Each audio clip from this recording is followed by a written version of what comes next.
You're listening to the Nerd to Know Media Network. Join us at nerdtoknowmedia.com.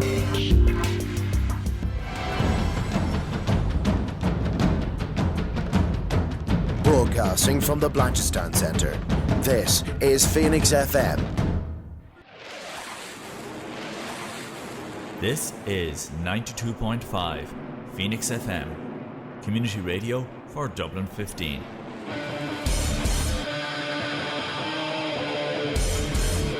Hey everybody, it's JB Jeremy Borash, and you are listening to Darrow O'Connor on the...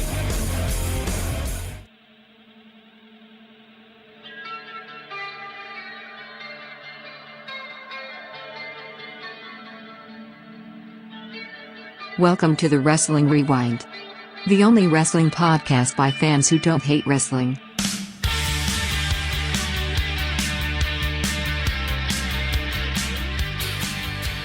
Hello, ladies and gentlemen. This is the Wrestling Rewind here on Phoenix 92.5 FM. My name is Darrow O'Connor. Welcome to our stream, guys, as well. We were finally able to stream again properly, and it is a pleasure to have you here this evening. My name is Darrow O'Connor. I am not joined by Dave. We don't know where Dave is. He'll be back eventually. He sends his love. But we are joined by the one and only, the reigning, defending, undefeated Mr. Martin Herty. Martin, how are you, sir? Just living like a champion, you know yourself. Just every day is another victory. Well, it's well earned, sir. It's well earned. We have a lot to get through this week. This week, of course, is the week of Revolution. So we'll be talking about that as well, man. There's so much to get through this week before we actually get into it. But before we do, how have you been? Grand. You know, like you say, it's been a busy couple of weeks for if you're a wrestling fan. So I've a page of notes here. I don't know if we'll get through it all, but we'll take a crack at it. Absolutely. Like, you know, it's by going to the past, which we normally do, and that's totally cool, and it's kind of our wheelhouse. But sometimes we have to jump into the future and now, or the present, as it were. Well, particularly when we're the ones who called it. The big news this week, we'll get to it, but we called it months ago. We did. And let's just start there because it is the huge news. So first things first, it was supposed to be AEW had the announcement, right? They're like, what's going on? And we're like, yeah, man, this doesn't smell right to me. And sure enough, Tony Khan came out, and not only did they buy the tape library, not only did they buy the All Out or something, they bought the whole effing thing. Enchilada. The whole lot. So as you can see here on the screen, folks, AEW have bought Ring of Honor. And the question now is, like the dog chasing the car. Now they've caught it. What did they do with it? Well, that's it. You know, it opens up a whole. I did really enjoy the Shane McMahon thing where he's like, "No, Shane's not coming." No, it's just. Is it Tony? He's so weird because I actually love him on the. Do you know the post-show kind of media scrum they do? Yeah. But whenever he tries to do any kind of wrestling promos, he's such a goofball. Oh man, it's so awkward. It was just so you could tell that like he's not comfortable, but that's totally fine too. And it's kind of endearing. Yeah, man. I was just like, I don't particularly like him, but I thought this was kind of funny, and that line kind of killed me a little bit. I was like, this is great. But look, it wasn't a surprise. We called it, like literally almost to the week. We said this is what's going to happen, and it did. So news broke on Wednesday. They had an announcement, and it's like, it has to be this. You know, some people were like, well, they're probably going to buy the tape library, and after the tape library, they're gonna, you know, they might buy All Out. Yeah, because obviously that was All In. Sorry, was the first pay-per-view that would become AEW, but there was no AEW, so yeah, it was run by Ring of Honor.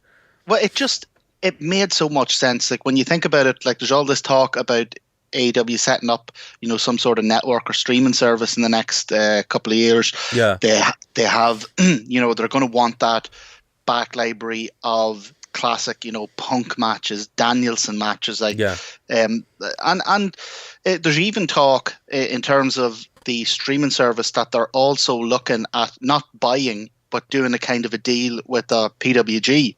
So it's basically the whole elite history that they're picking up. A couple of years ago, I think this would have made more sense for WWE to pick up, but now there's no real reason. Like, why would they need it? Why would they? They don't want to draw attention to anyone who isn't, the cartoons that eventually they're going to make, voiced by Roman Reigns. But but well, yeah, like why would they why would they want to show everybody how great Danielson is, how great Punk is? Like, it doesn't make sense for them to do, and also it's just not in their kind of worldview. It's WWE and that's it. There are no outside entities. Exactly, and look, that's fair enough. As far as what WWE want to do, they can do it. But what's interesting about this move is it's now quasi created an alternative of non-WWE.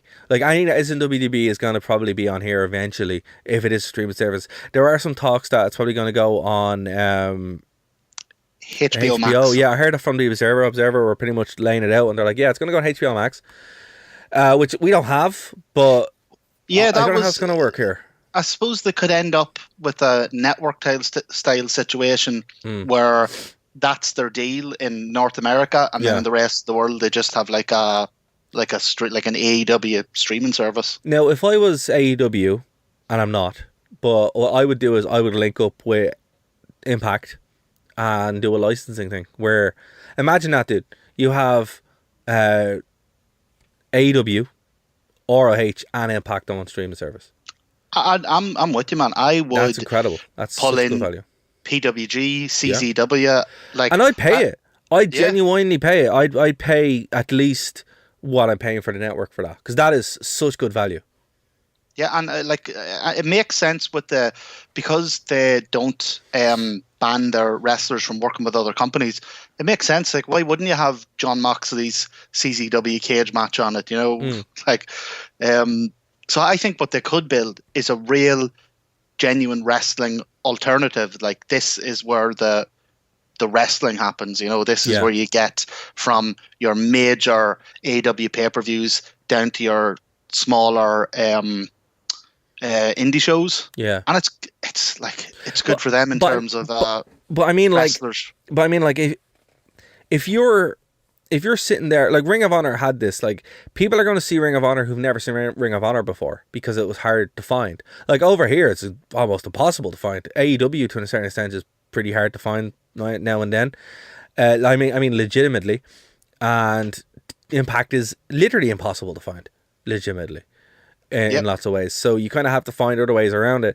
And I think, wouldn't it be really cool to have something where you can just have there, where the shows are uploaded, you can get the pay-per-views, and you're given this stream of content, which not only take the legality out, because that's one thing, but I mean the accessibility. Like, if you're just sitting there and going, right, I want to watch, the Impact show. Like, I watched No Surrender 2 weeks ago. Brilliant show, really, really good show. Very hard to find. Very, very hard to find. Now, I would gladly pay for that on some kind of streaming service that also included the weekly shows or whatever. That wasn't Impact. The Impact app is actually quite good, but I mean, the appeal of it is limited. Opening up, and I have used it, and I do use it, and it is quite cool, but the appeal of it is quite limited to a wider audience. If you're saying, right, random wrestling fan who just knows WWE, right, who just has the network, who maybe is disillusioned, wouldn't it make more sense to have an app that has that in it, and you can just go, right, for €15 a month, you get all the back history of all the favorite top stars of not only AEW, but like, you can get AJ Styles, you can get Seth Rollins, you can get Moxley, you can get all that kind of stuff as well, but also Impact Wrestling, who are still doing shows. Ring of Honor, who aren't dead, because this is another part of this story. They're not dead. They're still going on, so you still get their shows. And I think that would bring in a whole new audience that might not specifically be like we are with the WWE Network. We're not particularly WWE fans anymore, but we're still subscribed to Network for WCW, ECW content, Dragon Gate. This is Bret Hart matches. No, but this is kind of the way to do it. And here's the thing. I would even expand out further. Like WWA, we've talked about on the show many times. Why not just buy WWA's type library? You know, actually build. If you want to be a competition to WWE, be that competition, but be it in such a way that Vince doesn't consider anything that isn't WWE competition or that nearly beat WWE competition. Cool, use that for your advantage. Actually go and build a competitor to the WWE network that makes it worth buying. And what I mean by that is, if you're an AEW fan, you're going to buy it. I wouldn't buy an AEW app, but I would buy an AEW app if it had these extra elements, because it would be beneficial for me, because I can go and watch my Impact Wrestling shows. And also, again, you know, everybody benefits. You know, think of it as the Netflix approach. You know, I don't know if you remember, man, but remember when Netflix first came out, and the reason why you got Netflix was because it had everything. I'm that old. I remember when Netflix used to post the DVDs. All right, remember when it first came out on streaming, and everybody originally got it because it had everything. No matter what you wanted to watch, it was there, and that's kind of not true anymore. Before they did this bloody regional mapping thing where you can only see stuff in certain countries. Well, not even that. Like, geo-blocking's always been a thing, but I mean, you know, if you wanted to watch The Office, you could watch The Office. If you wanted to watch The Simpsons, you could watch The Simpsons. If you wanted to watch Daredevil, it was there. And now they're all broken off into like Disney and Amazon and with wrestling. Peacock and yeah, but with wrestling, if you have the WWE network, and instead of all these other little apps, you just have one other one that's that's a similar size behemoth. Yep. The only outlier, I think, I think they could pull in all those smaller independents, and those like shows like CZW and that will be mad not to do it. Yeah. The only outlier, I think, will be New Japan. Well, New Japan is completely different. They have their own streaming network. By all accounts, it does quite well. Yeah. So even though there's a level of crossover there, I wouldn't expect New Japan to be on it. Well, New Japan is the biggest wrestling promotion in the world, so they're fine. Yeah, they're fine. You know, they don't need the West. You know, they genuinely don't. But I mean, for North America, for European, you know, as far as I'm concerned, WWE, and most people would be concerned, WWE have kind of given up the wrestling thing. They're just WWE. Yeah. And that's the way. It's not even given up. That's the way they want it. Absolutely, yeah. But I mean, like, there's no room for someone else to step in and go, right, well, you don't want to do the wrestling thing. We can. And that's what AEW are doing. Like, and I think Tony Khan is genuinely the man to do it, because love him or hate him, I don't think anyone would deny that he's not just a huge wrestling fan. Like, the dude loves the industry, like genuinely loves it. Yeah. No, absolutely. Like, he is, like, for all the stuff that I will give him and the hard time I will give him, he doesn't strike me like he's trying to do this in any bad way. There's no malice in him. He's not trying to get himself over. He just genuinely likes wrestling. Yeah, I think he just wants to preserve, like, there's a huge wrestling history out there that WWE just doesn't cover, and I think he just wants to preserve that. I just think WWE just doesn't want to cover it. They just don't care. They're like, we're WWE, we're going to do what we want, and either you like it or you don't. Yeah, and like, again, that's fair enough. I mean, that's their...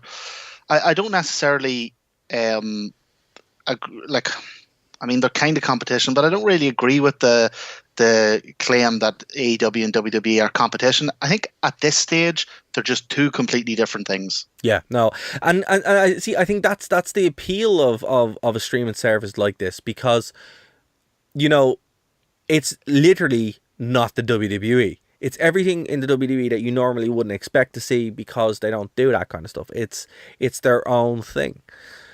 So again, and it means we can go back and review classic Ring of Honor shows now. Yeah, and also Impact shows and all that kind of good stuff as well. So I'm looking forward to it. I think it makes the most sense of the world, and fair play to AEW for doing it, because it's very forward thinking. Now, so this obviously is the biggest news. It's the biggest. Well, just before we go off it, something I wanted to raise with you. Yeah. So that they haven't revealed how much money they spent on it. I've heard everything from 10 million to 60 million. I don't think it's 60 million. Yeah. I wouldn't imagine so either. But I'm just saying that's what's been put out there. Yeah. But it does seem like no matter what way you cut it, that Ring of Honor cost more than WCW, and that's mental. Well, that's because WCW had no value when it was sold. When Ring of Honor still had value, it still had a name, it still had a TV show, it still had options. WCW didn't. WCW was dead, and that's what they were saying. It was effectively worthless because, like, to be fair, man, you could have got a loan from the bank ourselves and bought WCW. Like, legitimately, Eric Bischoff wanted to. That's what nearly happened, and it's just because it had no value. Like, with Ring of Honor, they're still doing shows. They're still Ring of Honor. They're just bought by someone else, and that's one thing to mention. Like, it's a very good point. It's a very good point that I wasn't even thinking of.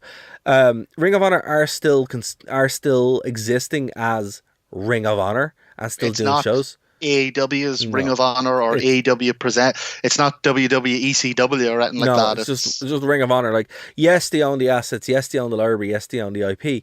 But apparently the plan is to just continue. Actually, it's very funny. I don't know if you listen to independent music, but Bandcamp is where you would, like, where lots of independent bands would put music. It's where my band stuff is as well.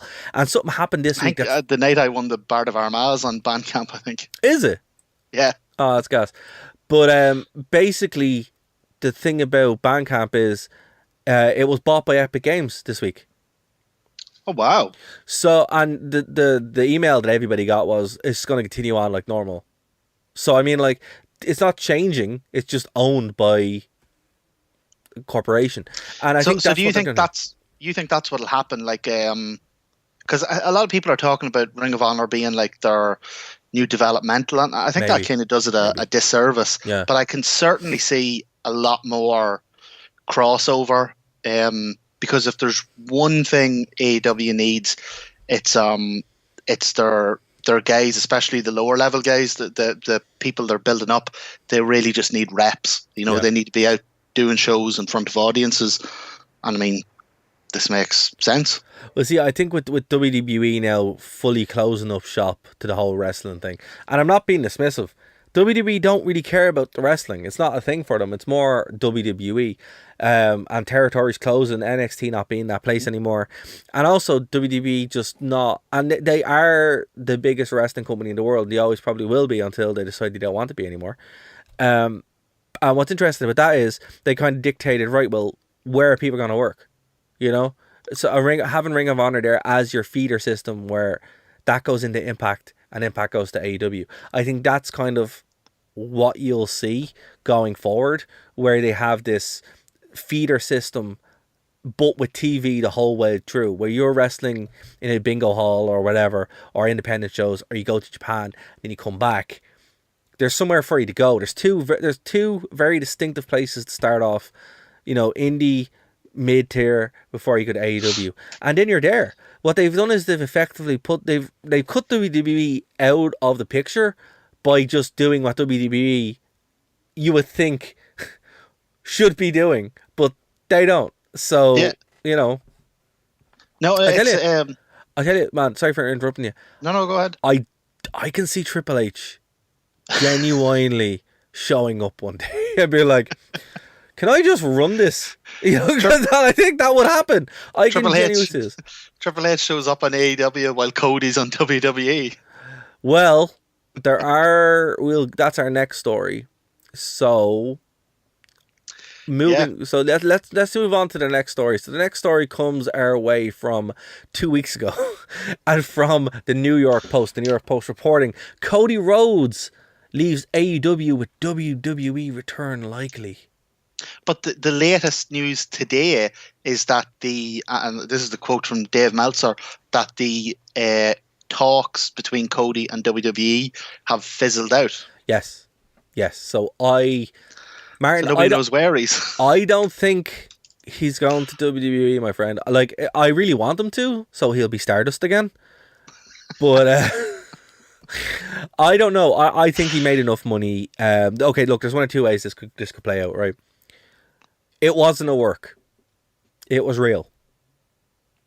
Apparently what happened was, according to The Observer, who they pretty much went through it, Solid Monster also did this as well. Apparently it was a pay dispute, right? Where what more than likely happened was he saw the money that Daniel Bryan was getting, that CM Punk was getting, and then was like, I want that money. That wasn't given, and he walked. Now, what's interesting is Cody had creative control in his contract, which is always a bad idea. He was an executive level as well. He was, and apparently a lot of people. He had liked two him. bloody TV shows on. He did TNT. His wife had a contract as well, which his wife, and all the best to her, but nobody bloody wants her anywhere. Mind-boggling that she had a career. But look, he had it pretty much made, and apparently that's what it came down to. It came down to he felt slighted because Punk came in, Daniel Bryan came in, and he thought he was worth more. And it's like, no, Cody, you're not. And it's not. I agree with you, and I'm saying that as a guy who loves Cody. Yeah, I think he's awesome. But I mean, dude, he's never going to be like. I don't know how much Punk is getting paid. I didn't look into the deal, but you have to imagine it's a good payday. It's a good payday. Same with Daniel Bryan. Same with any Adam Cole or Adam Page or any of the big names, even Jericho, right? So Jericho's on ridiculous money. Like, he really shaped up and got himself into shape. Yeah, he looks great. Contracts came around. Yeah, he looks really good. But the thing about it is, it's like with Cody, I can understand why he felt probably a bit slight, but it's a weird move to make, man. And the only move I can think of with WWE before today's news was he's expecting a big paycheck. They will give it to him because they have the money, and they also have, you know, the optics of it. Oh, we sold someone. We won over. We got someone from AEW. Well, the problem with Cody going to WWE is how do WWE present him? Because if Stardust. WWE, but the genuine problem is if WWE present it as a big deal, as in we got the main guy from AEW, then what you're saying is AEW is real viable competition. Yeah. So there's no way of bringing Cody in as a big deal without acknowledging that AEW is a big deal. Yeah, well, I mean, you can do it the way they always do it. He's been a champion all around the world. He's a journeyman wrestler who's been to Japan and, you know, all around the U.S. Florida. He spends a lot of time in Florida.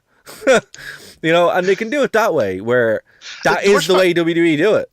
And the worst part is that if they actually acknowledged it, they could make a hell of a storyline out of it, you know?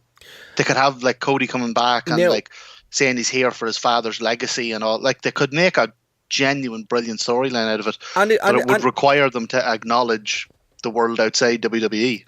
Well, again, if they were going to do it, that's the way they do it. They'd be like, who was it that should? It was one of the TNA guys during the height of TNA's run, where they were like, yeah, and he was in Florida. It's just like, okay. And the worst part is everybody knows. Like, why? They were on the same show when that happened. This was like 2008. There were literally TNA chants. You know, it's like, we know. They know, you know, they reference it, you know, and it's just one of those things where you're like, okay, man, like, fair enough. But it reminds me of soap operas where they'll like go to the pub, and because they don't have, like, there's whatever copyright issues, they'll go up to the bar and they'll order of a pint. Yeah. Pint of what? Pint of what? What are you talking about? You know, or same again or whatever, you know, or beer, just generic beer. Just generic beer. But yeah, man, like, as you know, from what all the outlets are reporting, it does seem like that was the sus, right? Now, the wrinkle in it, and look, it would make sense. He's going off to get money. He wants the big payday. And look, you know, WWE can do it, man. Why not? Now, the wrinkle in this is what you said, where talks have broken down. Mm-hmm. And here's my prediction. I'm going to put my prediction hat on for a moment. It's the same hat. I'm going to leave it on. It's been lucky for you so far. Exactly. It's looking for me so hard. So, right. If it's not a work, right, which it's not, there is the option that Cody could have, like, Tony Khan could go to Cody and go, look, we have the storyline now with Ring of Honor. It's going to be some kind of invasion thing. Would you be interested in doing that? Readjust the money, bring him in that way, and it's all water under the bridge. The other thing, which would be cool, not going to lie, it's very likely. I do think they're going to do some kind of ROH invasion at some point. They're going to do some kind of crossover. Is that wise, do you think? No, it's really not. I really hope they don't. But like a crossover, sure. They've referenced it though. Invasion. The fact Tony Khan brought up Shane means they're aware of it and means that it's probably something they've at least considered. And I would say do not do an invasion. Invasions never go well. Well, just look at the WCW invasion. I mean, it flopped because it didn't have the big names. And I have no doubt that Ring of Honor has, like, technically some of the best wrestlers in the world, but they don't have big names. No, all their names are in WWE. You know, they're the main events of WWE. So, like, nobody's getting hyped for AEW. You know, if Moxley's out cutting a promo and the next thing the music plays and then I don't even Jay Lethal walks out. Like, it's... Don't get me wrong, I like Jay Lethal a lot, but no. It's not the showdown that everyone's been clamoring for. Like, it would be different if Tyler Black walked out, who was Seth Rollins as before WWE. If Tyler Black walked out, yeah, that would be cool. That's never happening until Dean Ambrose comes back to WWE, if that makes sense. So that's never happening. No, it's not. So I mean, like, there are these dream matches that exist, but sadly, the dream matches are either main event in AEW right now or the lads are in WWE. Which actually, Finn Balor recently won the US title, so he's doing something again. So he's not leaving. So even he can't come over. So it's like an invasion is a bad move, which is why when I've heard now from rumblings on the internet that Cody's going to lead the invasion, and I'm like, really think about that. Like, really think about what that means. That's not something you want. I don't think there's going to be an invasion. I really hope because not. It's one thing. Like, everybody knows Tony bought it, but it's canon now. Tony walked out on Dynamite and said, "I have bought Ring of Honor." Yeah. So it's not even that there could be like it's not a rival promotion anymore. No. It would be Tony's company invading Tony's company. So yeah. I think we're safe enough on the invasion front. But certainly you could do some really hot angles where... No, but this is what I'm saying though. What I'm saying with Cody, people want Cody to lead the Ring of Honor faction so he can come back and win the belt. And I'm like, that's reaching. That's really, really reaching. And look, I know some people are fans of Cody and still don't... people still think this is a work. It's really not a work. Here's the thing. It really isn't. There is a certain percentage of me. I think work is the wrong term, but there is a certain part of me thinks Cody is pulling a Brian Pillman. He's not. He's not. Meltzer and everything is just like, no, this is legit. Legit as anything. Everyone says I'm wrong, and if I stop and think about it, I go, yeah, that's. But like, I just can't help it. He's such a wrestling, historian, and he's so into it. There's just a wee part of me still thinks But you know what he's into more? Himself. Yeah. And the fact, like, I would buy the fact that money thing did, and that seems to be the prevailing story. And I'm like, it sucks. I think his career was a lot better in AEW because he could kind of do anything. That neck tattoo, though, if he does get money, that neck tattoo has to go. That's the worst tattoo I've ever seen in my life. The thing awful about AEW was he was on the verge of, I think, one of the greatest heel turns ever. Yeah. It would have been... And the fact that he kept denying it and not giving it, I think the moment he turned, he would have been the biggest heel on the planet. But here's the thing as well. He had creative control. He won't have that when he goes to WWE, if he goes to WWE. Like, not a chance. Mark my words. He'll be Stardust in under a year.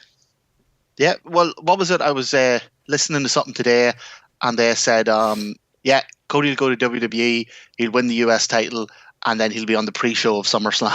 Yeah, that's what's going to happen because that's where they see him. Yeah. That's where they see him. And, I respect what he did. That he did kind of start the biggest wrestling promotion to fight WWE, like, ever, next to WCW. But it's also like, you threw it all away. And you threw it all away for no reason. Like, I wish it was a work, because then it's just like, oh, we all got worked. Isn't it great? Wrestling's the best. But it just seems to be a case of where it's just like... It reminds me, the money issue reminds me a wee bit of a wee bit of Bret Hart when he didn't actually want to go to WCW, but Eric Bischoff kept pushing him and kept saying, "Look, name a number, I'll get you the money." And he told him, "I want Hogan's deal plus 1 penny." Again, dude, It reminds me a wee bit of that. Wrestling is so petty, and we forget how petty wrestling is, but it really, really is. It is petty as anything. Anyway, so that's Cody Rhodes, right? Before we go to Revolution, which is coming up everybody's way this weekend, we have to kind of switch gears here a little bit and talk about the weird fantasy world that is WWE, where nothing makes any sense. Austin is coming back. Vince is apparently fighting at WrestleMania, and Taker's in the Hall of Fame. So these stories come your way from WrestleView.com, our friends over at WrestleView.com. Vince McMahon to induct The Undertaker in WWE's Hall of Fame, which is very weird. Shane McMahon, of course, fired from WWE. Still no update of where he actually is. Apparently he's coming back to WWE, but we don't know. That is the rumor. I don't think Nobody wants him there. No, I don't think, considering the reaction to his booking of the Royal Rumble, I can firmly say that's false. Rest of you also seems to think it's false. And do you know what? That was so stupid, because people actually did, like, Shane would show up once a year, he'd jump off something really tall, there'd be a pop, and people were happy with that. But the fact that his booking of the Royal Rumble it's an episode on its own. Like he came in and he outpunched an actual MMA fighter. It's crazy. Looking at these headlines as well, there's so much going on. Obviously, WWE terminated from Russia, which is a whole other thing that's going on. Oh God, yeah, world's ending. Well, wrestling is strange in and of itself, but it seems like this is another thing that's kicking off. Triple H. How long before they do a Russia-Ukraine angle like they did with the Dinger and Desert Storm? Well, here's the thing. I was actually thinking that. I was thinking of Miro. Miro must be like, oh my God, I'm glad I'm not there. They would have me doing this. But also, it's kind of funny, like with WCW pay-per-views, World War III, it's like, no. We won't be able to do that show, well, Miro's Bulgarian, isn't he? Yeah, but they did the whole... Well, I mean, come on, they had a Yokozuna was from Samoa, so they don't care. But one thing I did want to talk about, so, it seems like this kind of stuff is seeping in now to wrestling as well, so it's one of those stories that are kicking off. And also, Triple H has quietly retired this week, which was a bummer. Is that like he's properly... well, he can't wrestle anymore. His heart. Oh, but has he retired? Retired. Yeah, WWE. Yeah. Well, no. So obviously he isn't gone from WWE, but yet it might be happening. But he is gone from the ring. So the report I read is that he is from WrestleView.com. All these stories we're talking about right now are from WrestleView.com. They said that he's pretty much done. But I can see a Hall of Fame maybe in 2 years, because Undertaker now is probably the big one. Actually, maybe next year, because you haven't really got anybody next year. So it'll probably be Triple H next year. Do you think with the Undertaker going in, and so I think he's going to be the only one inducted this year, isn't he? That's what reports initially were saying. They're kind of doing it the way they did it with Andre the Giant. Yeah, but yeah, apparently I've also had reports from Sportkedia that they were going to bring people in sooner, like they're going to start announcing names, but that was supposed to be last week and they haven't done it yet, so maybe it's just him. But do you think with Taker being such a big name and still being around, because some of the biggest names who go in are people who've sadly passed, do you think this might be the impetus they need to actually make a Hall of Fame? I mean, as it is, the Hall of Fame is kind of nothing. It doesn't really exist. Well, look, do you think this might be what the push they need to actually make because I have a ton of issues with WWE, as I'm sure what listeners well know, but man, if there was an actual Hall of Fame I could go to, I would be there tomorrow. What I don't understand is they have two big facilities, and I'm right there with you. I'll be there, and when they do build it, I'll be there as well. They have two big facilities, and they have two different areas. Now, doing it in Connecticut makes no sense because it's corporate and it doesn't really fit, But in Florida, it makes sense because people go to Florida anyway to go to this kind of stuff. So you build it in Florida, in a big warehouse, even next to the performance center. There you go. Take all the stuff that you have from the what's that place called where they store everything? Oh, Titan Tower. No, that's the old offices. I know what you mean. Yeah, it's the storage facility they have, and it's a good show on A&E actually, the American channel A&E, where they want to buy stuff like the Undertaker's mask or Mick Foley's mask or some ring gear or anything like that. If they just wouldn't you love to be able to walk around it? But see, that's what I mean. Why don't they just do a museum with the Hall of Fame, where it's like we have all this stuff in one place, and you can actually go and visit it. Look, they could charge ridiculous money, and people would still go. What wrestling fan wouldn't pay to get a picture of themselves by the SmackDown fist? You know? Oh man, like seriously, people would love that. But think about it, and then for the Hall of Fame, you can actually have a Hall of Fame and have all their gear there. Exactly. It's just and like it'd be amazing. It baffles me that it's something they haven't done. But here's the thing, right? You could build almost a WWE park, right? Yeah. Where it's like it's in Florida. Like, I do it in Florida because that's what you're going to you're going to Disneyland anyway. You're going to Universal anyway. Spend a couple of days in around it. So what I'd do is I'd have the Hall of Fame. I'd have the WWE Museum. And then you could have even WWE Florida, as in, like, literally, like the restaurant. Yeah. And then, there you go. That's ridiculous money. That's just easy money that people would go to. Because, of course they would. 100%. Why wouldn't you? You know? 100%. And then you can do your shows from there as well. You can have a show a year. Like, but again, man, that requires wanting to give back to the fans. And WWE just seem to be happy to be WWE and make loads of money. I don't know why they don't do it. Guys, if you're listening, and why they don't do it, let me know. I bet you they will do it, but they'll build it in Saudi Arabia. Well, here's the thing. I travel to Saudi Arabia to go to that because it's like, if that's what's going to make them do it, absolutely. Because look, man, even though I wouldn't consider myself a huge modern WWE fan, and I'm not, like, we're not, like, this show looks at stuff from 20 years ago for a reason, I'd still go. I'd love it. I'd be all over it. And that A&E show actually is very, very good because it actually covers a lot of stuff that we talk about week to week.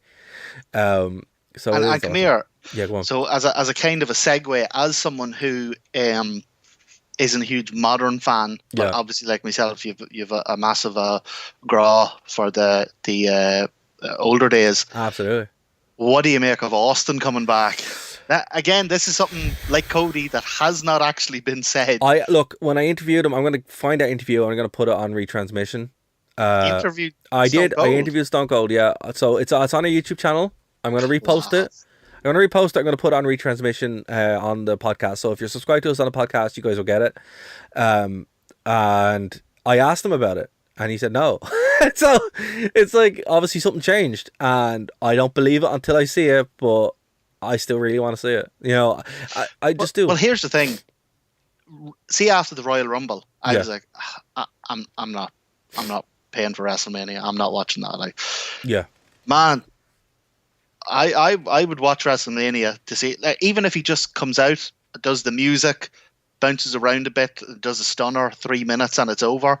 Man, I'd still want to see that. Yeah, man. Like, as I said, Austin is just Austin. You know, it's like The Rock, The Undertaker. You know, The Undertaker shouldn't have retired when he did, once they figured out the cinematic thing, because that's something they didn't really tap into, and they really should have done that more. Austin's style is a lot less heavy. As you said, 3 minutes, you know, does his introduction, beer everywhere, stun someone, or does one or two moves, stun, that's it, and then beer everywhere, and everyone's happy. Even brawl around the ring, like you say, like, I'm sure he can still brawl, but obviously, like, Austin changed up his whole wrestling style after his neck broke anyway. Yeah. Like, he made a hell of a career out of not really wrestling all that much. Yeah, like punch kick stunner. You know, it's like that works. Yeah. You know, he could do, like, there's no reason he couldn't, even like 3 minutes. There's no reason he couldn't have 10 minutes with Kevin Owens. You know, batter him around the ring, stomp a mud hole.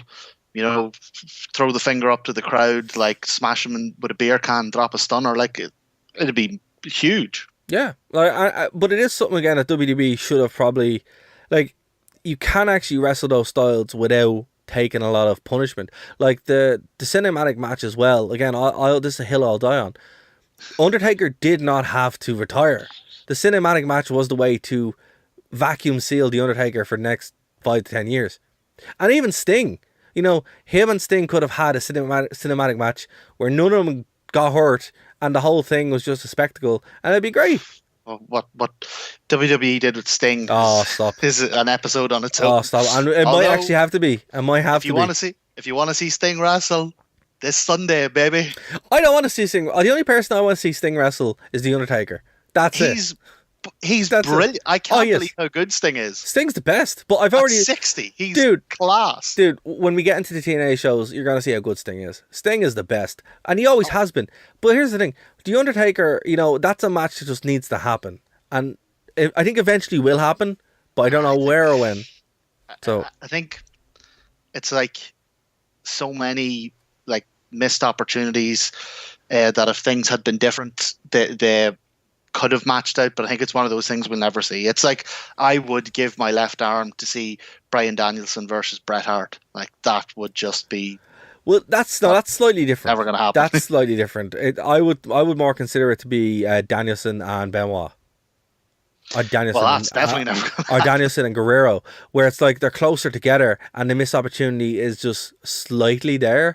Like, but the difference is Sting and The Undertaker were in the same company at the same time. And it still didn't happen. And again, like this is a whole episode on its own. But Vince, even 20 years after beating WCW, he still had that. He just couldn't let any of the former WCW guys get ahead. You know, it's to his self detriment. Like Sting should have been huge in WWE. Well, Sting was already huge. Sting was Sting. You know, at the end, like, but I mean, when it comes to WrestleMania. Like right now, if I was booking the card, I'd be like, look, Taker's going in. Have Sting come out. Like, get him from AEW. Be like, look, Sting, we'll give you as much money as you want to come in for one night. And then you go back to AEW if you want. So, well, here's $5 million, right? Come back. And then we'll let you go, but we'll let you go back to Florida. Do you think Nick can? Like, you have to remember, one company is run by someone who genuinely loves wrestling. And they're both called Can. One company's run by a guy who genuinely loves wrestling. The other is run by a goddamn accountant. No, man, but here's the thing. I said if I was running it, right, what I'd be like, right, I'd be like, that dump truck full of money, drive it to Sting's house to go. We just need you for one night. And you go back. We don't need you after it. And then I just... You know what as well? It's something AEW would probably agree to. That AEW would do it. They would 100% do it because they're like, yeah, we want to see it. Yeah. I don't know, man. It's just such a horrible shame that where WWE is, where he just won't be cool for like 5 minutes just to do something like that, you know? Because again, nothing exists outside WWE except WWE, and you're like, it's such a horrible shame because you can do these mad things. Here, looking like myself, someone who's sort of followed wrestling for 30 years. Like looking 10, 20, 30 years into the future, what do you see the future of like AEW and WWE being? Like, do you think one will overtake the other? Yeah, do you think they'll remain separate? No, I think WWE again, man. I think we're pretty much spot on with our prediction. WWE is going to be that brand that is wrestling. Sorry, that is the public perception of wrestling. Let me quantify. Where you go, you know, a mom takes her 2 kids, the dad goes and they watch it or whatever, and then, you know, that's it. People who don't follow wrestling don't actually say wrestling, they say WWE. Exactly, and it's always going to be that until WWE stops, right? That's what, dude, most people call WWE WWF.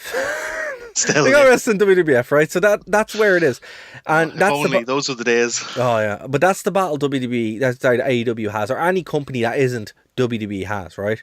However, I do eventually see AEW taking over WWE in a sense of that's what you actually watch in a wrestling standpoint. Like when you want to watch wrestling, more people are aware of it. It's that kind of thing that you watch for wrestling rather than for the show. And AEW is getting better, but what if WWE keeps going in this trajectory where they're not building stars and they're not actually providing a future, then there won't be one. I see I don't see them coming together. I see the opposite. I see them just getting further and further apart, and That's what I mean. WWE will become its own thing. And like we were talking about earlier, the Ring of Honor and this AEW network, I think, is the start. That's where the wrestling will be. So that'll be where you go for your wrestling, and WWE will be where you go for your WWE, and it'll have its movies and its TV shows and all the other stuff. But if they do ever come together, they won't exist together. One will go. And one will go. Yeah. Like, for example, if AEW buys WWE in like 10 years, why would they want WWE around? They wouldn't. Well, even as it's a publicly, I don't even think you can buy it now. It's a publicly. Oh, you can buy it. You just got to buy all the shares. You just got to buy all the shares. You can buy it. You just got to buy all those shares. Yeah. As rich as the cans are, that might even be beyond. Yeah, beyond them. I think it's a bit much, but like. WWE's biggest problem is that it still can't decide. It can't reconcile that it's a wrestling company. AEW's biggest strength is that it loves that it's a wrestling company. And that's kind of also it's simultaneously its strength and its weakness. That's what makes the people who love it so much. Yeah. But at the same time, that is a limited audience. That's not that's the broad appeal thing. Yeah, and that's the thing. And, that's why you have to kind of go all in and build this kind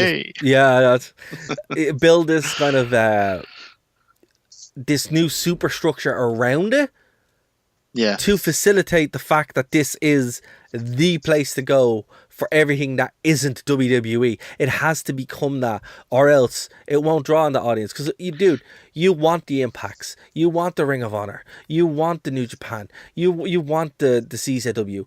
Having that fractured means it's always going to be fractured, and you're always going to get that limited audience. Because again, I will not buy an AEW app or streaming service. I am telling you, you're going to be all elite.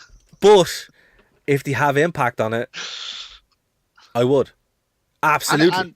And I totally would. Be mad not to agree to something like that. And I totally would. And if they had, it's got. I'm like, because it just makes sense. It's just logical business. It's like, look, here, how much do you want for this? And then go for it. Talking of things, I'm going to scoot here just for 2 seconds, so I'll let you talk. But I'm just going to tee up before I do. Talking of things that are illogical and don't make sense. What's your take on 72-year-old Vince McMahon stepping into the ring for WrestleMania? Oh man, so when Martin's away there for a second, that's crazy, folks. Like I don't know what you guys think. I don't know if you think it's a good idea or a bad idea, but personally for me, I'm like, I just don't understand that. I just don't get it. It makes no sense to me. I can't see how anyone can think that Vince McMahon is going to do anything other than potentially hurt himself real bad. Welcome back, Martin. Thanks. Yeah, sorry about that. The only thing I can think is something along the lines of that, and it broke my heart when I saw it. That Bret Hart match when Bret couldn't wrestle at WrestleMania. He just bait him with a chair for what seemed like 6 hours. Yeah, no. It's, as I said, look, it's with Pat McAfee, which is cool. I really like Pat. He's like my favorite thing in WWE, which says so much about the product. I'm surprised I haven't seen him in the ring more as well, because he really impressed when he it was actually Adam Cole he had the match, wasn't it? He did. Actually, I watched that feud recently. That was like a really, really cool feud in general. But I don't know, man, like this screams desperation to me. It could be great. I'm hoping it's going to be good, but I just don't see it. This is the weirdest WrestleMania I think I've ever seen. The weirdest WrestleMania I've ever seen. Yeah, but you got to give it to them. It is, and I'm probably going to watch it. Oh yeah, just because of how bizarre the whole thing is. But with the right smoke and mirrors, you could do, if you made it a tag with like Austin Aries, where all Vince has to do is come in and puff his chest and then tag back out, or there's ways around these things. Yeah, but I'm having a look at the card here, and it doesn't look like something I particularly want to see. It would be one of those. It would be like an oddity or a curiosity more than like a match you really want to see. It would just be something you'd watch to see, how the hell are they going to pull this off? Yeah, no, like I think Vince's time in the ring has passed, like long past. Although even when he won the belts, when he won the world title for WWE, he was 50, and then when he won the ECW belt, he was 60, I think. All the issues I have with McMahon, and they are numerous and plenty. You got to give it to him. Like, whenever he stepped in the ring, he never made anyone do something he wouldn't do. That bump he took off the cage at the Valentine's Day Massacre, that was terrifying. Yeah. Yeah, no, absolutely. No, he did always take the really good bumps. He always looked great. I don't know. I just think this is the only match he should have is a match with Austin. Yes. And maybe that's what it'll be. Maybe he's going to stunner McMahon at Mania. Well, here's the thing. That could happen, where it's Pat McAfee versus Austin, and then Austin wins and stuns McMahon. Now, that would be a cool little twist in the whole thing. It's got to be Kevin Owens, though. Otherwise, what has he been prattling on about Texas for the past 6 months of it? But what I mean is, like, or you could actually have Kevin Owens and Pat McAfee Kevin Owens and Pat McAfee versus Austin in a handicap match, or with a partner I was choosing, and I'd get The Rock out, Austin and The Rock. Like, I mean, if they're going to do it in a way that makes sense. I just don't see how Pat McAfee versus Vince McMahon makes any sense. No, because as great as Pat is, I imagine Adam Cole walked him through that match. If you're going to have a match where someone is clearly not fit to properly wrestle, the other person needs to be an exceptional pro wrestler who can basically carry them through it. Absolutely. Well, look, we only have a couple of minutes left, so I'm going to give this to you. Revolution. I'm going to give this to you, Martin. We can either go into overtime, or we can quickly run through these. What would you rather do?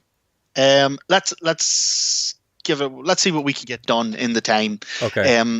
One thing I will say is that traditionally AEW has not done great go-home shows. They kind of, I don't know why they do it this way, but they kind of peak maybe 2 weeks before a show.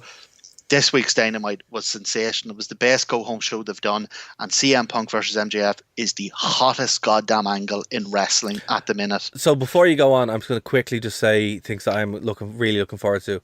Really looking forward to Danielson and Moxley, obviously, because it's going to be great. Really looking forward to seeing, as you said, Punk and MJF is going to be unbelievable. And Hangman and Adam Cole. I wasn't really a big fan of this title reign up to this point, but I'm not gonna lie, I really wanted to see Adam Cole walk away with that belt. I think that's going to be so like you say, yeah, it hasn't been the best build, but Hangman's reign has been marked by sensational matches, like his match with Lance Archer. Didn't have a tremendous build to it, but on the night they pulled that out of the bag. That was unreal, and I think it's going to be the same again here. I think on the night this is going to be sensational, and because people's focus is on Moxley and Danielson, Punk and MJF, I think this is going to surprise a lot of people. I think it's going to be amazing. There's a lot of matches here that could actually do that as well. The tag team tournament almost that they have. That's unreal. Jurassic Express, not my favourite tag team, but I love Red Dragon and obviously the Bucks. Like Red Dragon and the Bucks alone is amazing. And then you throw Jurassic Express on top of that. Jungle Boys, I think Jungle Boys up there with the Bucks. And fair, I can see that. Luchasaurus has his place. Like he's actually, I think Luchasaurus will be great in that because he can be the big man. Yeah. You know, yeah, and he would be the biggest man in that match as well. Oh, by about a foot. So look, we're coming up to time, Martin. So again, we can go to overtime, or we can keep going. We can wrap up here. What would you rather? Do you want to run through? Do you mind? Do you want to run through the card overtime or no? So guys, if you're listening to us on Phoenix 92.5 FM, thank you so much. We really appreciate it. Again, you can find us every single week here on Phoenix, every single Tuesday, and of course over nerdtoknowmedia.com, thewrestlingrewind.com, and the True Penny channel as well. We're on Twitch. We go live every Friday at 10:30, and we're going to continue on the show, on the podcast, and on the stream, guys. So if you're listening to us on Phoenix FM, we will see you next week, and we're going to keep going on the stream here. Keep our left. Right, guys. So continuing on here with this show, we have with the buy-in ones. I'm gonna leave because the buy-in ones I don't particularly watch myself. Well, Is there anything actually, you want to say? Well, Hook is on it. Actually, Yeah. that surprised me. That did surprise me. Why is Hook on the buy-in? As I someone who think doesn't that's watch them? perfect. I think that's perfect for Hook's level. Okay. I love him. I think he's great. But he comes out in Rampage and he has 3-minute matches. That's the level he's at. And I think that's the perfect way to introduce him. And I think it's also great for the buy-in itself. So I'm going to. Sorry. So what I'm going to do here is I'm going to have Rock Culture did a pretty good kind of like little write up here. So we're just going to have this on the screen here as we're talking. So Martin, sorry, continue. Go for it. Yeah. So AEW's buy-ins are not WWE's pre-shows. The buy-in generally tends to matter.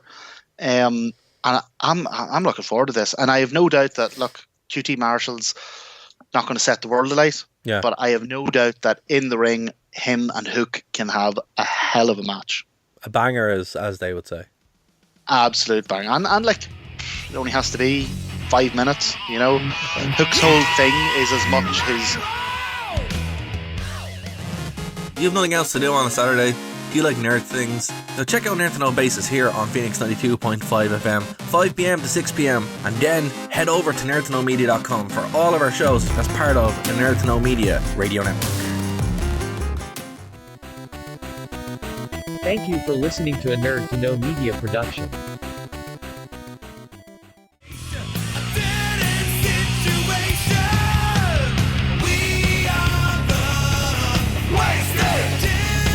minutes, you know. Hook's whole thing is as much his, you know, the mystique, the entrance. He has an amazing entrance. You know, I think that'll go over really well. It's actually, I think it's quite clever of them as well, because because they still do the pay-per-view thing rather than the network. And if you are sitting watching that, you go, I'll throw them 20 quid, yeah. All right. Okay, and then there's Chris Stanlander versus Leah Harishi.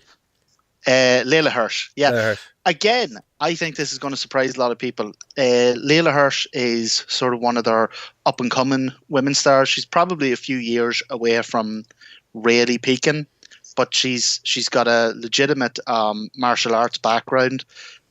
She's a great in-ring character, so again, her promos and stuff, she's still finding herself there, but in-ring, she's brilliant. And Chris Statlander is someone who I think is at that place where Layla Hirsch is going to be in a few years. Chris Statlander is right on the verge of being huge. I think once Thunder Rosa and Britt Baker, you know, once that storyline works itself out, I think Chris Statlander's the next in line for a major title run. I would echo that as well. I really like Chris Statlander actually. She's always impressed me. The AEW's women's division. I talked about this actually on the True Penny channel this week with James when we're talking about Neo from the 90s. From 2009. The women's division is something that AEW falters on, but they have some really good talent and they're getting better, and Chris is one of them that I'm like, yeah man, she's really good. Yeah, so, I mean it stutters, it stops and starts. I mean, partly because when they were setting up, WWE had pretty much bought all the decent women wrestlers in the country. Yeah. And then they relied heavily on the Japanese girls. And then obviously the pandemic kind of made it more difficult to bring in the wrestlers from China and Japan. But it's finding its feet again. Right. And we'll get to the Britt Baker match. I think it's another one that's gonna surprise people. We will. So Matt Hardy, the first show on the card, Matt Hardy, Andrea El Dial, sorry I'm butchering that. Isaiah Cassidy versus Sting, Darby Allin and Sammy Guevara. So Tornado Trios match. This is cool. This is like a traditional trios match that you would see in Mexico. So I don't know. I know I'm going to enjoy it. I'm not going to make predictions on this because I don't watch the show enough to make predictions. So Martin, what can people expect on this one? An absolute banger to open the show. I'm not a huge fan whenever Matt Hardy shows up on Dynamite every week. I kind of, but he actually does pull it out pull it out of the bag once he gets in the ring. He's had some sensational matches actually with Sammy Guevara and Darby Allin. So I think this is a really good way to open the show. This will be the trios bonkers stuff that AEW specializes in. Just Sting being there is still a novelty. It's still great to see. They've been using Sting perfectly. I mean, Sammy Guevara and Darby Allin, two guys who are determined to kill themselves in the ring.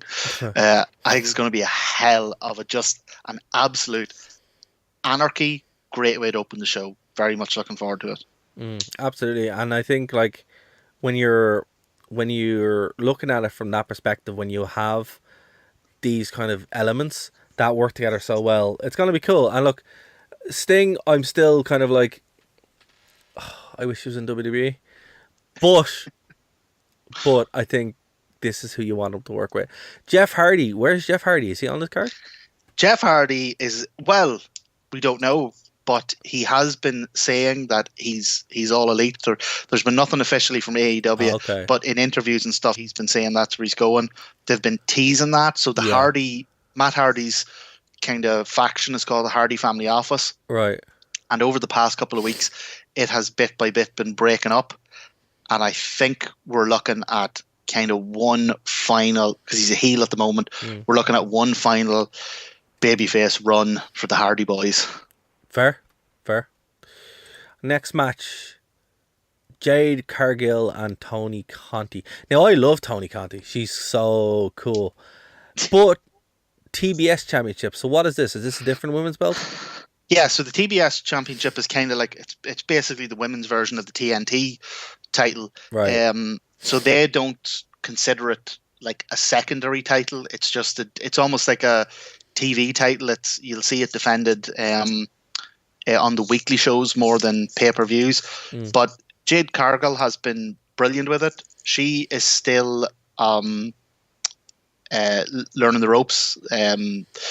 She's an excellent wrestler, but you can tell she's not a seasoned veteran. But they've been kind of protecting her by having her do these 2-3 minute squashes, because she's like, I mean, physically she's a superstar. She looks amazing. This is very I don't know if you're a big Mortal Kombat fan, man, but this looks like a Mortal Kombat lineup. It does. It really does. Like Jade here she looks like Sindel.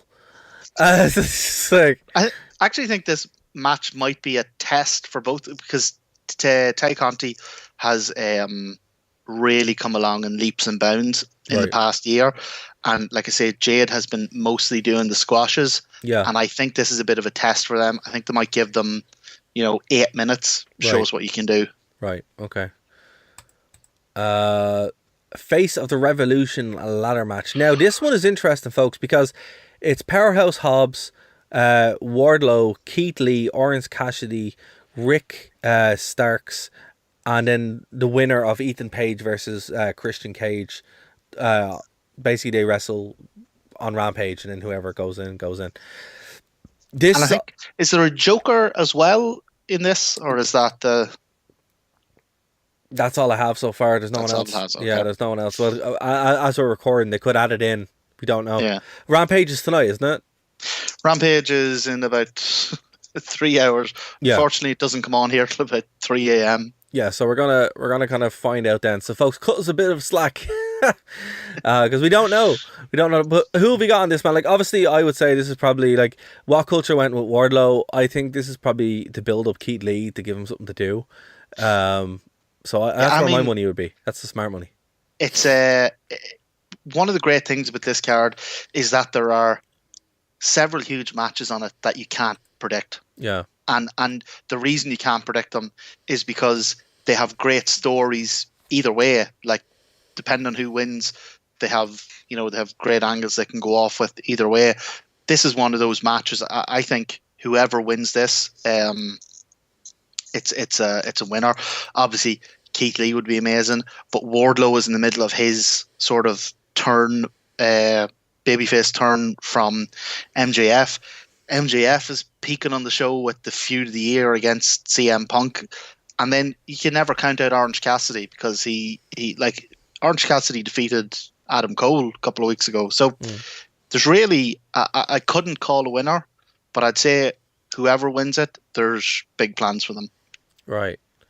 So next one. In terms of the match as well, I think it's going to be great. You've got a couple of guys in there like Cassidy and Starks who are just fantastic wrestlers, and then you got 3 huge lads, in terms of Wardlow, Lee, and Powerhouse Hobbs.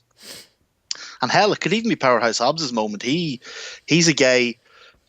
When a lot of wrestlers from other companies are talking about who would they like to face in AEW, Powerhouse Hobbs is someone who always gets mentioned. Okay, definitely one to consider. This one is going to be the match for me that I'm really looking forward to. I like all of these teams with the exception of Jurassic Express, but I will take your opinions into consideration on this one and reconsider it, because as you are right, I think this is a really fun one. We could see some really creative spots in this as well, and particularly where it's placed. I wouldn't place it before or after I wouldn't place it after the ladder match. I'd place it before, maybe, or about an hour in away from it. But it could be really fun. So I'm looking forward to. And look, I said I haven't seen Red Dragon in a while. I really like Red Dragon, so I'm like, okay, this is gonna be cool.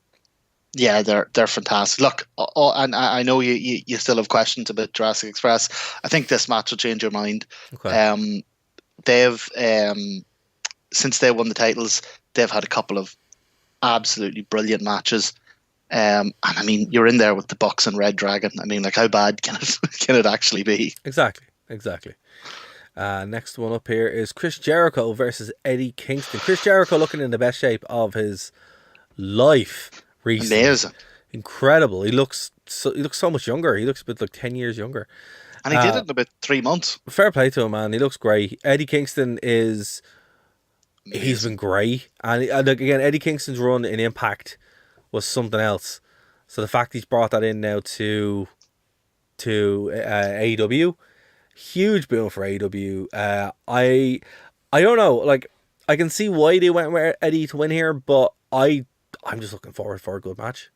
Yeah, I think this is going to be great. I think it's going to be the kind of thing that Kingston specializes in, where you're not talking about a technical 5-star classic, but this is going to have so much passion, so much energy, so much real life intensity. Yeah, I think this is going to be brilliant.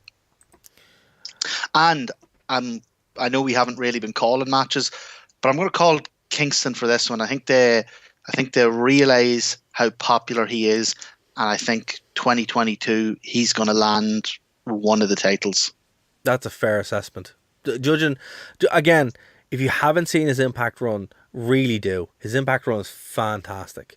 So that doesn't shock me at all. It's as I said, like, I think that was a trial run. AEW being that de facto number 2, almost number 1. A bigger crowd wants to see it, and Jericho's the perfect guy to elevate him up to that extra spot. The next match, Women's World Championship, Britt Baker versus Thunder Rosa. Again, Britt Baker. Everybody loves Britt Baker. Probably the most over person in the whole company. But I don't know. What, losing the belt? Is it time? I think so, yeah. She's had a good run with it. But she was, I mean, it's hard to admit, but she was better in the chase than she has been as champion. Yeah, that's fair. That is fair.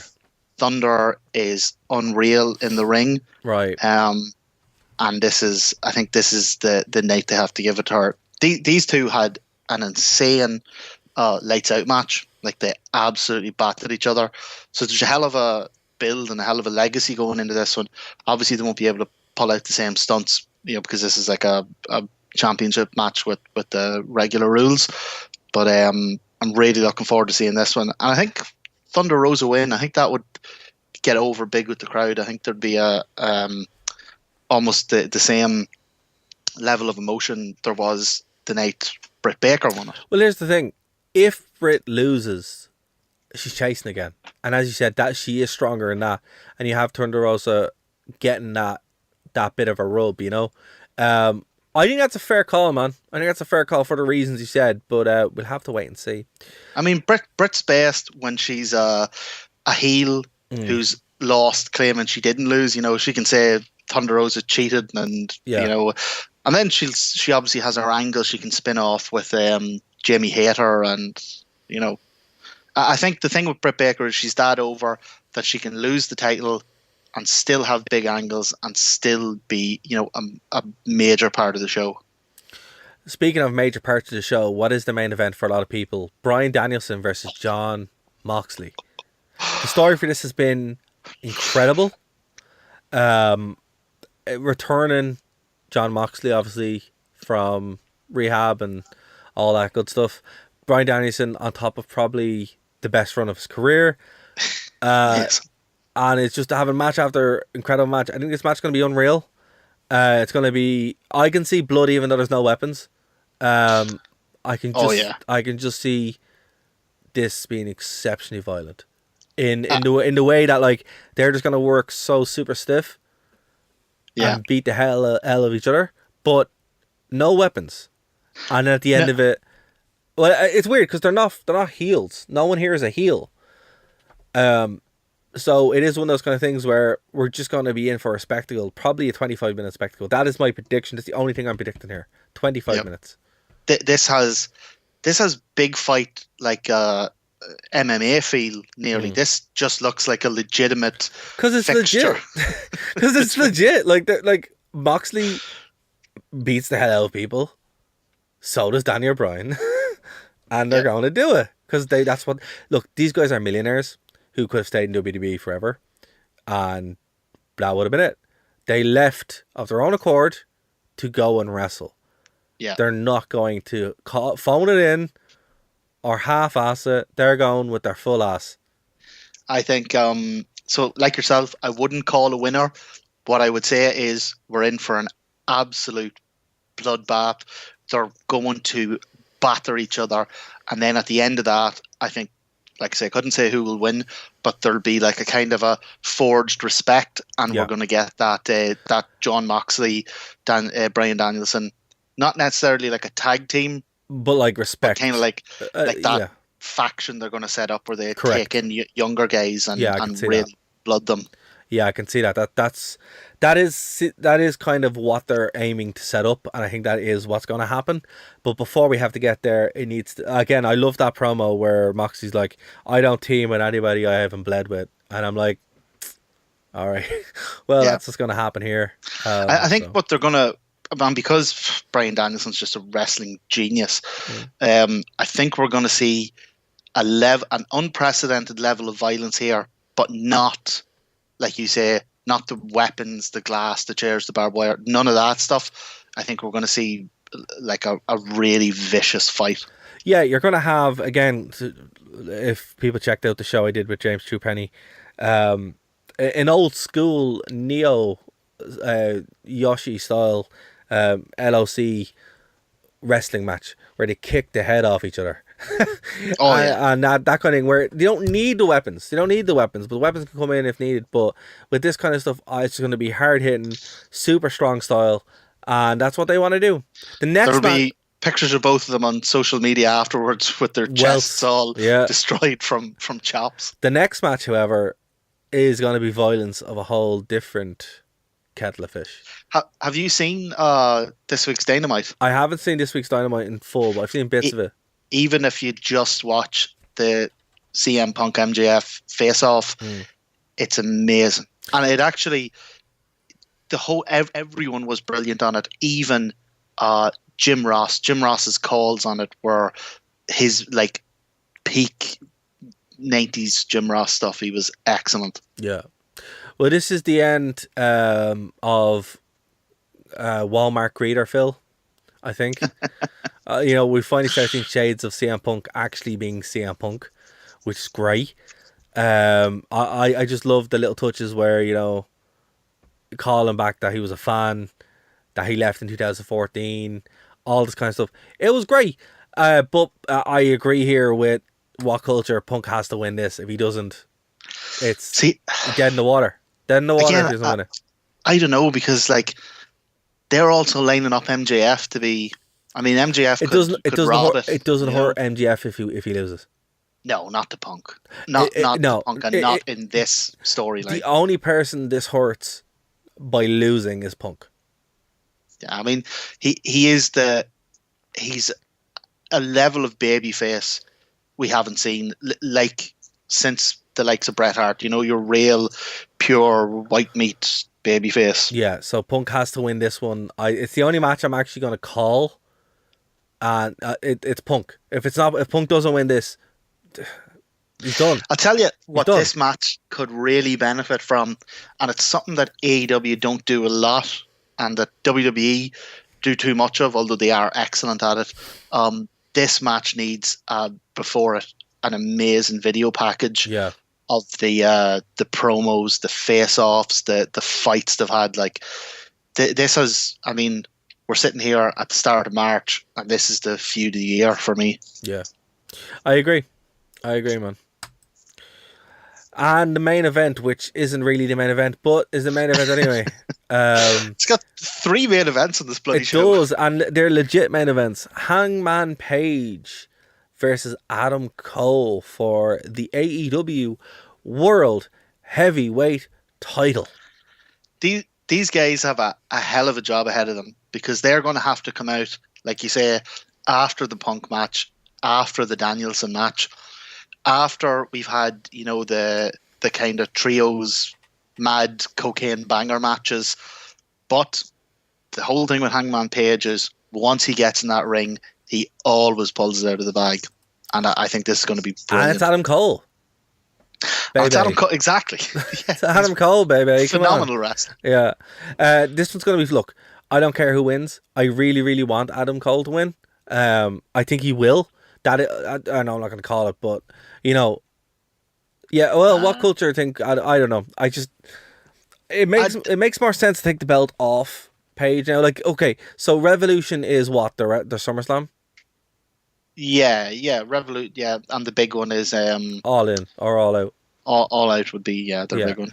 So it makes sense to do a big title change here. If it doesn't, I don't know. Like, I don't know. It doesn't make any sense to not do a title change here. Well, there's 2 things for me. I think Page is brilliant. I love him as champion. I know it hasn't been the biggest storyline in the world, but I love seeing him with the title. I think the build up to it was so good that they can kind of coast along on that for a few months. Yeah. I don't want to see him drop the title just yet. Right. But like most of the other matches that they have in the card, right. There's angles either way here, depending on who wins. And I think I might partly agree with you. I think with Adam Cole's run, it kind of needs a shot in the arm, and him with that world title would be a big one. Yeah, no, that's fair. That's fair. Well, look, I want to thank What Culture and Andy H. Murray for that, because that is a great rundown. We appreciate it. But Martin, that's going to do it for this edition of The Rewind here. And folks, again, thank you so much for checking us out. We really appreciate it. If this is your first stream, subscribe. What are you doing? Hit the like button. Because that helps us a lot. Hit the subscribe button, and of course if you're checking out on Twitch as well, please subscribe. We are live every single Friday, and next week, of course, usually we do the show here on WCW, ECW, WWE, whatever. We are going to do a full in-depth review of AEW next week, and I'm looking forward to that. Still my beating heart. Well, Martin, after that we got to jump back to WCW, so I'm looking forward to that as well. Like, I'm really enjoying the older shows. Yeah, for sure, man. But I'm looking forward to AEW again. It's going to be great. I'm probably going to check it out on Wednesday, because I'm not here. I'm not going to be at home. I'm going to be out of the country. He's off to Ukraine to fight. No, I'm not. No, I'm not. I'm going to Greece to look at museums. But yeah, no. I want to go before before the world completely goes mad. But yeah, so we'll be back next week here on Phoenix 92.5 FM, the True Penny channel, and of course the streams, guys. So again, thank you very, very much. Martin, is there anything you want to plug before we get out here? No, I've burned through everything on my Switch. I have nothing to play. For the love of God, would you just release Breath of the Wild 2? Fair enough. Guys, we'll be back here next week. Thank you so much. This is the Wrestling Rewind. Bye, guys.